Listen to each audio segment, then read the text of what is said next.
Dans cet exercice, un mini télécom donné en voie PC en 2018, on s'intéresse à une fonction f définie par f de x égale exponentielle moins x2 fois l'intégrale de 0 à x de exponentielle t2 dt. Donc dans une première question, on nous demande de montrer que f est développable en série entière. Et donc pour répondre à cette question, on voit qu'on va devoir le faire par morceaux. Donc d'abord la fonction qui est à l'intérieur de l'intégrale. Puis on va considérer cette intégrale-là, donc la fonction qui a x aussi, cette quantité, comme la primitive de cette fonction, de la fonction exponentielle t2, qui s'annule en 0. Donc on sait quand on a un développement en série entière, une fonction développable en série entière, on peut la primitiver et on obtient une fonction à nouveau développable en série entière avec le même rayon de convergence en primitivant chacun des termes du développement en série entière. Et enfin, on va démontrer que cette fonction exponentielle moins x2 est elle aussi développable en série entière, et on fera finalement un produit de fonctions développables en série entière. Donc pour commencer par cette fonction-là, on commence par parler du développement en série entière de la fonction exponentielle. Donc exponentielle, c'est une fonction classique développable en série entière sur R. Et ce développement en série entière, on le connaît. Ensuite, je vais l'appliquer en x égale t carré. Donc pour tout t dans R, t carré est encore dans R. Donc exponentielle t carré, je remplace x par t carré, donc on obtient cette écriture-là. Donc comme on a obtenu un développement, l'écriture d'exponentielle t2 comme la somme d'une série entière, on obtient que la fonction qui a t associée exponentielle t2 est développable en série entière sur R. Ensuite on continue avec la fonction que je vais appeler g, qui a x associée l'intégrale de 0 à x de exponentielle t2 dt, donc deux constantes à x. La fonction qui est à l'intérieur est continue, elle est même développable en série entière, donc ce qui assure l'existence de cette intégrale. Et comme la fonction qui est à l'intérieur est développable en série entière, cette fonction-ci, qui est la primitive qui s'annule en 0 de l'exponentielle t2, est encore développable en série entière. Et on fait terme à terme pour obtenir le développement en série entière de l'intégrale, en faisant attention à une chose, ne pas oublier la constante ici d'intégration. Donc cette fonction à gauche, quand on l'applique en x égale 0, ça fait 0, donc on met le 0 devant. Enfin, on aurait pu ne pas le mettre, mais on montre ainsi au correcteur qu'on y a bien pensé à la constante d'intégration. Ensuite, donc maintenant on a fait donc cette partie-là est développable en série entière. Il me reste maintenant l'autre partie. Donc exponentielle moins x2, elle va être développable en série entière de la même manière qu'exponentielle t2. Donc ce serait du moins 1 puissance n fois x puissance 2n sur n factoriel. Pardon. Et du coup, on a f qui va être développable en série entière comme produit de fonctions développables en série entière. Sur R. Donc on sait quand on fait un produit de fonctions développables en série entière, le produit l'est encore, avec un rayon de convergence supérieur ou égal au minimum des deux rayons de convergence, qui sont tous les deux égaux à plus infini ici, donc le rayon de convergence ça va être R. Remarquez d'ailleurs que le fait de donner les coefficients ici n'est pas du tout inattendu, on veut juste montrer que c'est développable en série entière, et donc on aurait pu écrire la même chose qu'ici, en enlevant les expressions quasiment, et on obtenait une preuve de la même chose. Donc deuxième question, montrer que f est solution d'une équation différentielle linéaire d'ordre 1. Donc on va reprendre la notation g de x que j'avais introduite ici. Du coup ma fonction f de x c'est exponentielle moins x2 g de x, donc, où g c'est la primitive des exponentielles x2. Donc je peux calculer maintenant f' de x, c'est la dérivée d'exponentielle moins x2, donc moins 2x exponentielle moins x2 fois g de x, plus exponentielle moins x2 fois la dérivée de g, mais comme g est une primitive de cette fonction-là, la dérivée de g c'est exponentielle x2. Et on voit que cette quantité-là va faire 1, l'autre quantité on reconnaît le f de x, et donc f est solution de l'équation différentielle linéaire d'ordre 1, y' plus 2xy égale 1. Bon, ensuite on nous demande de donner le développement en série entière de f. Donc ici assez naturellement comme on a trouvé... il y a deux techniques pour faire ça. La première technique peut être de pousser un peu mieux le premier point ici, donc de donner le développement en série entière de exponentielle moins x2, et puis après d'en faire le produit de Cauchy. Donc de développer ce produit de Cauchy et vérifier ce qu'on obtient. La deuxième technique va consister à se servir de l'équation différentielle et d'essayer de trouver une solution développable en série entière, solution de la même équation. Donc, le produit de Cauchy, a priori, je ne l'ai pas écrit, mais je pense que ça risque d'être relativement compliqué de simplifier le terme général. Peut-être que je me trompe, mais j'y crois moyennement. Donc, en tout cas, on va chercher donc, avec l'équation. Donc, on va prendre une fonction, on va prendre le développement en série entière de f. Donc, f' de x ça va être égal à la somme des dérivés. Et donc quand on réinjecte dans l'équation vérifiée par f, donc on a f' de x plus 2x f de x égale. Donc toujours quand on a ce genre de choses à faire, on commence par rentrer les x à l'intérieur des sommes.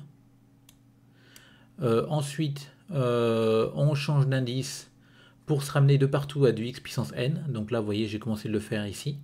Donc le n-1, je change d'indice pour ramener à n. Ce n plus 1, je change d'indice pour me ramener à n aussi. Ensuite, une fois que j'ai du xn de partout, je m'arrange pour que les sommes commencent au même terme en bas. Donc là, j'ai choisi de sortir le terme pour n égale 0, donc il fait A1. Du coup, mes deux sommes vont commencer maintenant à 1, et je les regroupe, et je factorise l'intérieur de la somme par xn, et j'obtiens à l'intérieur ce truc-là. Donc maintenant, je sais que f est solution de cette équation différentielle. Donc pour tout x dans R, j'ai f' de x plus 2x f de x égale 1, c'est-à-dire cette quantité-là, qui vaut 1. Et comme, comme la fonction qui a x associe 1 et son propre développement en série entière, c'est-à-dire qu'elle s'écrit sous la forme 1 plus la somme des 0 fois xn, ici on a deux développements en série entière qui sont égaux sur R. Donc comme ils sont égaux sur R, on a l'unicité du développement en série entière qui me permet d'affirmer que tous les coefficients sont égaux. Donc les coefficients constants sont égaux.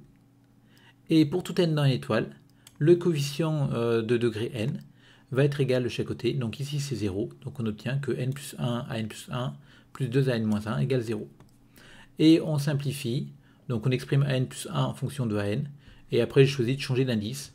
Et donc j'obtiens que an plus 2 est égal à ça. Donc ensuite on peut montrer par récurrence qu'on a ces formules-là. Alors on peut simplifier un petit peu les choses ici.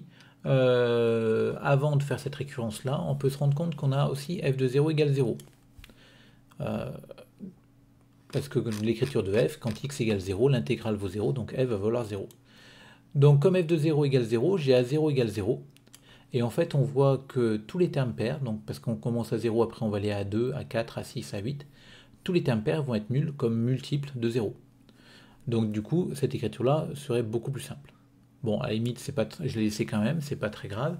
Remarquons juste que quand on commence justement à 0, au dénominateur, on va d'abord multiplier par 2, puis pour le coup d'après, on va multiplier par 4, 6, 8, etc. Donc on va voir tous les multiples pairs, et vous remarquez que le dernier multiple, c'est celui qui correspond à l'indice. Donc pour A2n, le dernier multiple sera 2n. Au numérateur, on va multiplier par moins 2, moins 2, moins 2, moins 2. Combien de fois? Autant de fois qu'on est passé au terme suivant. Et pour passer de A0 à A2n, je suis passé n fois au suivant, donc j'ai un moins 1 puissance n fois 2 puissance n. Et derrière, je simplifie un petit peu, parce qu'au dénominateur, je peux mettre 2 en facteur dans chacun des termes. Ce qui me fera apparaître du 2 puissance n, donc qui va se simplifier.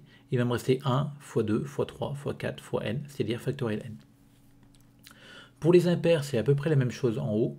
Donc quand on passe de A1 à A2n plus 1, on passe n fois au suivant, entre guillemets. Donc on va multiplier par moins 2 puissance n. Et au dénominateur, quand on commence à 1, on va commencer par multiplier par 3. Puis après, quand on va mettre à 3, on va multiplier par 5, 7, 9. Et le dernier sera encore une fois le même indice qu'ici. Donc en dénominateur, on va avoir le produit 3 fois 5, etc. fois 2n plus 1. Et comment est-ce qu'on simplifie un petit peu l'écriture ici? Eh bien, on va multiplier par tous les nombres pairs, donc ces nombres pairs qu'on avait ici. Comme ça, on aura le produit de tous les nombres entiers, compris entre 1 et 2n plus 1, c'est-à-dire on aura 2n plus 1 factoriel. Mais comme on a multiplié en bas par une quantité, il faut multiplier au numérateur par la même quantité, donc on va multiplier par ça en haut. Et ça, on a vu juste avant que ça faisait du 2 puissance n factoriel n, donc ce qui explique 2 puissance n fois 2 puissance n, ça fait 4 puissance n factoriel n qu'on avait. Donc on obtient ces écritures-là pour ces quotients. Donc comme je dis, le A0 égale 0, donc en fait les A2n valent 0. Et donc du coup ma fonction f, c'est la somme des ANXN. Les termes pairs servent à rien, donc je réindexe ma somme. Alors j'ai gardé la même lettre, mais je prends que les indices impairs. Et je remplace mes indices impairs par leur valeur que j'ai obtenue au-dessus pour écrire ça. Alors vous remarquerez que donc là j'ai fait un choix, j'ai choisi de résoudre l'équation différentielle de manière générale et de me servir tout à fait à la fin de la valeur de f de 0. On aurait pu s'en servir un peu avant, c'est-à-dire on aurait pu s'en servir avant de faire la récurrence, donc ici. Mais on aurait pu s'en servir aussi encore avant et dire dès le début que du coup ma fonction f est solution de cette équation différentielle. Elle vérifie y de 0 égale 1. Y de 0 égale 0, pardon. Donc en fait, f, ça va être la solution de ce problème de Cauchy. Et c'est bien un problème de Cauchy parce que l'équation différentielle est normalisée. Les coefficients qui apparaissent sont continus, donc x associé 2x et x associé 1 sont continus. Donc on a tout ce qu'il faut pour avoir une équation, un problème de Cauchy. On a juste une condition initiale, mais c'est une équation différentielle de degré 1, donc c'est normal, c'est ce qu'il faut. Et donc à partir du moment où on a ce problème de Cauchy, on aurait pu chercher une solution développable en série entière de ce problème de Cauchy. Vous remarquerez aussi que si on fait comme ça, donc on dit que f est solution de ce problème de Cauchy, ok. On résout ce problème de Cauchy en cherchant une solution développable en série entière, et à la fin, par unicité de la solution du problème de Cauchy, on obtient que f est égal à cette solution développable en série entière, et donc que f finalement est elle aussi développable en série entière, vu qu'elle s'écrit sous la forme d'une série entière. Et du coup, ça nous aura permis de nous passer de la première question, qui devient pour le coup complètement inutile.